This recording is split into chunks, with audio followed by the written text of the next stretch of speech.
ఈరోజు తెలుగు రాష్ట్రాల ముఖ్యమంత్రులతో ప్రధానమంత్రి నరేంద్ర మోదీ సమావేశం కానున్నారు. ఆంధ్రప్రదేశ్, తెలంగాణ, ఛత్తీస్గఢ్, ఒడిశా రాష్ట్రాల ముఖ్యమంత్రులతో ప్రధాని మోదీ ఈరోజు సమావేశమవుతారు. వీడియో కాన్ఫరెన్స్ ద్వారా ప్రగతి ఎజెండా సమావేశం నిర్వహించబోతున్నారు. ఆయా రాష్ట్రాల్లో జరుగుతున్న అభివృద్ధి ప్రాజెక్టుల గురించి ప్రధానంగా చర్చించనున్నట్లుగా సమాచారం. రాష్ట్రాల మధ్య సహకారం పెంచి కేంద్ర రాష్ట్ర ప్రభుత్వాల సమన్వయంతో ప్రాజెక్టులను వేగవంతం చేసేందుకు ఈ సమావేశం నిర్వహిస్తున్నట్లుగా తెలియవస్తోంది.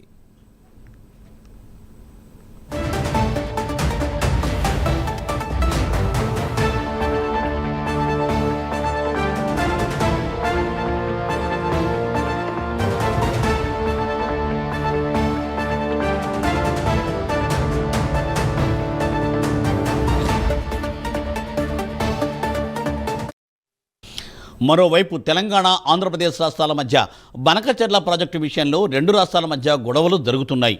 ఈ విషయంపై కూడా సమావేశంలో చర్చించే అవకాశం ఉంది.